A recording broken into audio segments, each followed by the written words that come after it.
सुखी रहो। बेटी देवकी, मेरी बात याद रखना।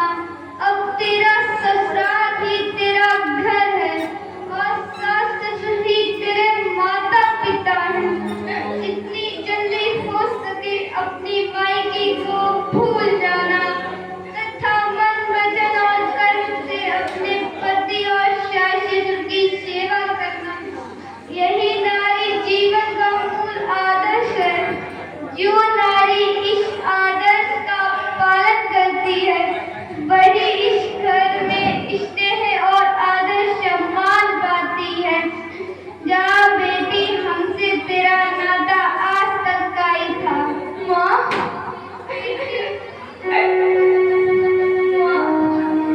यदि मैंने कभी भूलवश आपका हृदय दुखाया हो तो मुझे क्षमा कर देना माँ।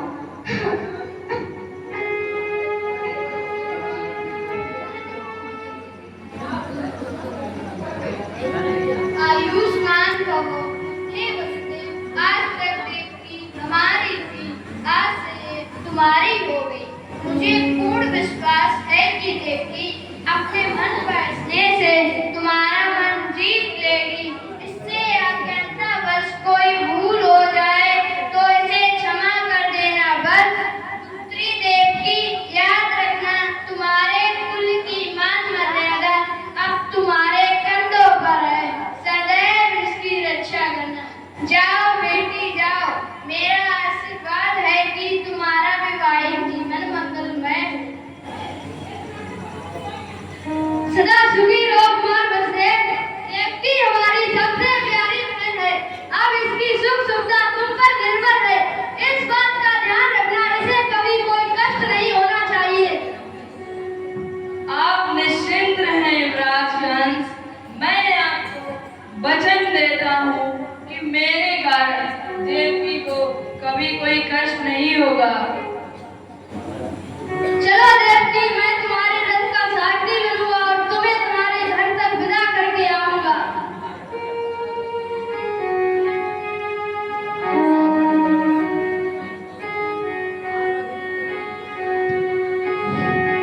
मूर्खकर्ष, सावधान।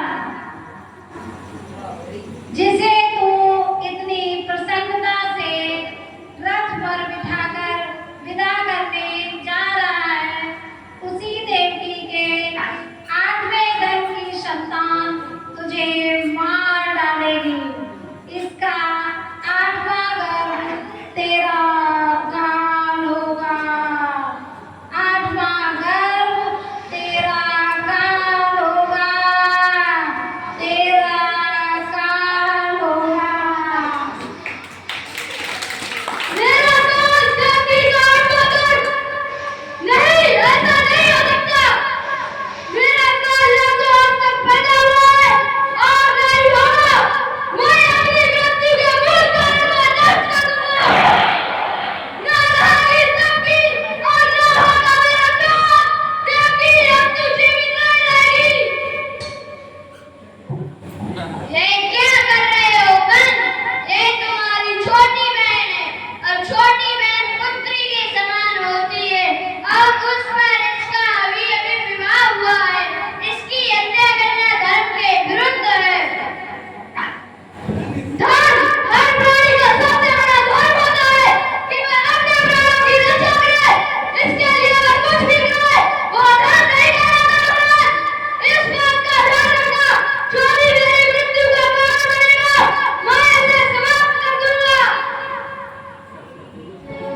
को ऐसा जघन्य अपराध शोभा नहीं देता है।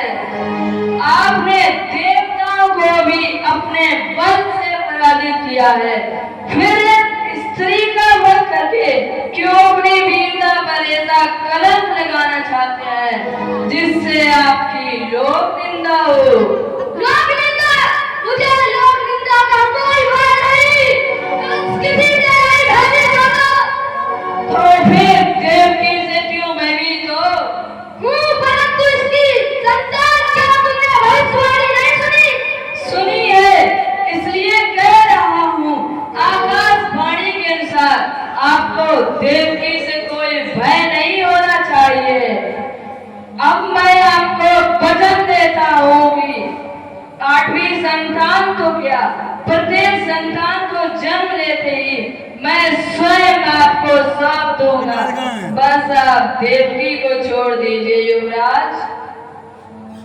परंतु तुम्हें तब तक मेरा बंदी बन के रहना पड़ेगा। सैनिकों, बंदी बना लो इन्हें और कारागार में डाल दो।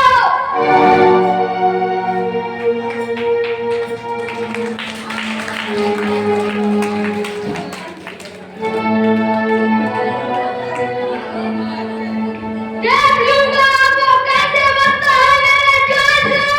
पकड़ लाऊंगा आसमान से पाताल से। वाह विष्णु, कायर कपटी गई सब।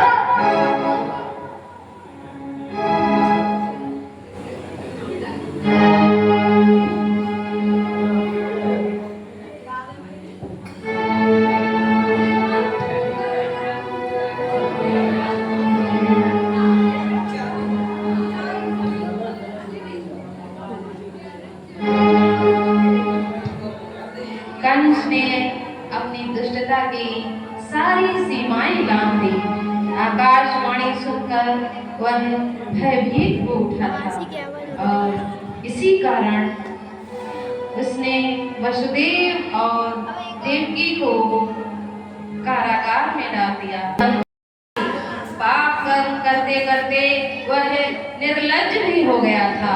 उसने एक एक करके देवकी के 7वें गर्भ में भगवान की आज्ञा से योग माया ने इस बालक को देवकी के गर्भ से खींचकर वसुदेव की दूसरी पत्नी रोहिणी के गर्भ में स्थापित कर दिया, जो कि नंद राय के घर में सुरक्षित थी।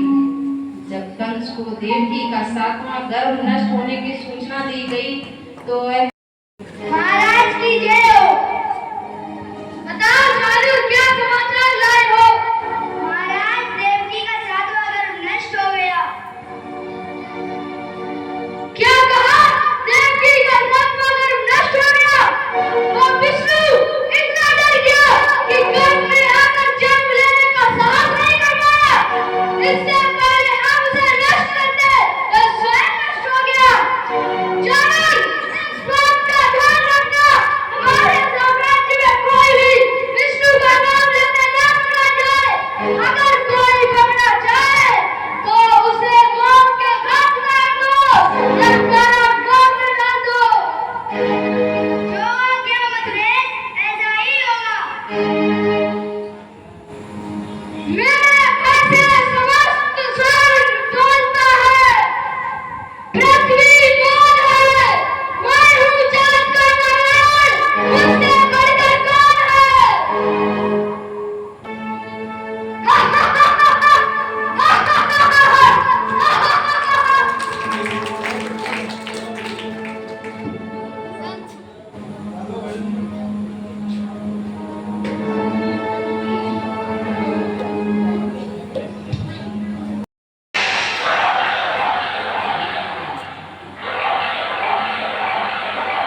नहीं होगी।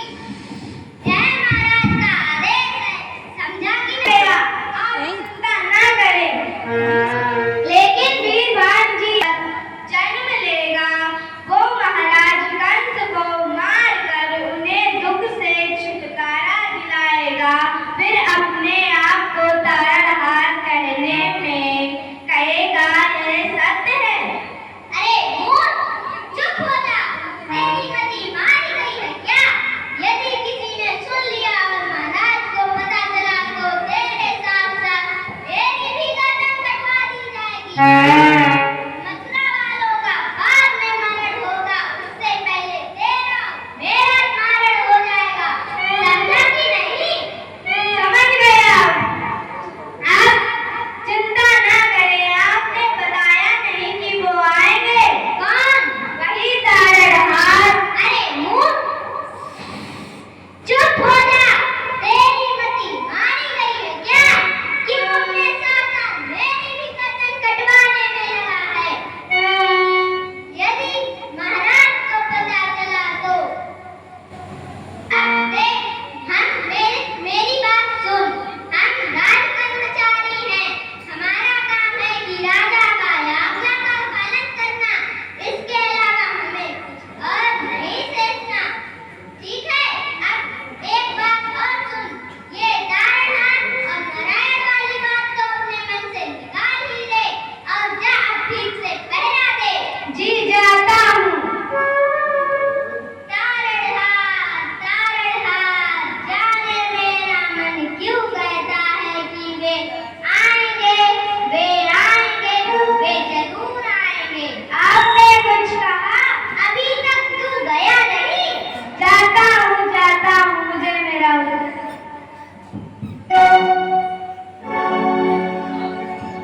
हाँ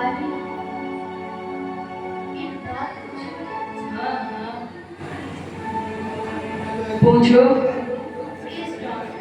उदाहरण करने के बाद से मुझे बड़े विचित्र अनुभव हो रहे हैं।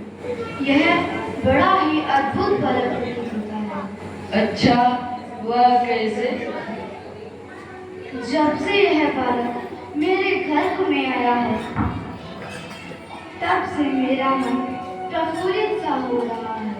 पहले पहले भय के मारे मन में सदा विषाद सा छाया रहता था। कितने वर्षों तक दिन रात भयभीत होने के मारे मैं तो भूल ही गई थी कि प्रसन्नता क्या होती है। अपने 6 बालकों की हत्या होते देख मैं तो टूट ही गई थी। मुझे लगता था कि मेरा जीवन निरर्थक है, इसका कोई उद्देश्य नहीं, मैं जीना नहीं चाहती थी। किंतु अब मन में जैसे किसी का भय घिर रहा है, मन में उज्ज्वलता का भास हो रहा है। अपने चारों ओर सब कुछ अच्छा सा लग रहा है, यहाँ तक कि यह कारागार भी ऐसा लग रहा है कि ईश्वरीय आकाशवाणी के फलित होने का समय आ गया है। कदाचित यह वही दिव्य बालक है। अवश्य अवश्य देवी, यह वही दिव्य बालक है जिसकी प्रतीक्षा सारा संसार कर रहा है। अब हमारे दुख के दिन समाप्त हो जाएंगे प्रिय। क्या हम इस बालक की सुरक्षा का कोई उपाय नहीं कर सकते? देवी, जो स्वयं सबके रक्षक हैं, भला हम उनकी रक्षा क्या ही करेंगे। तुम केवल अपने मन में प्रभु का ध्यान करो, जो भी होगा अच्छा ही होगा। अब रात आदि होने को है, अब तुम विश्राम करो।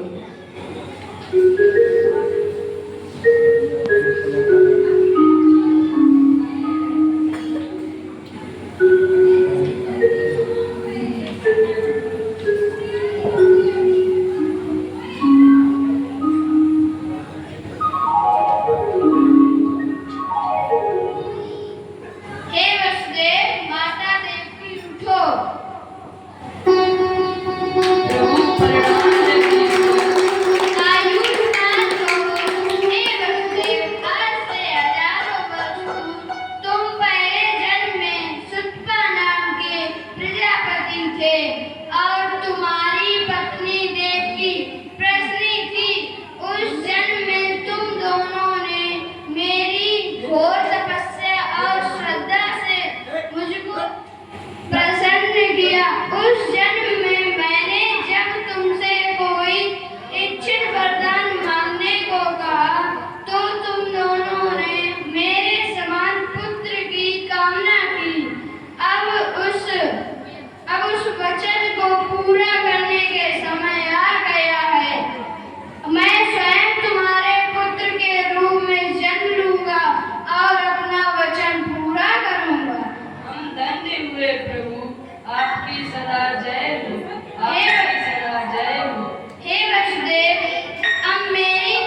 करो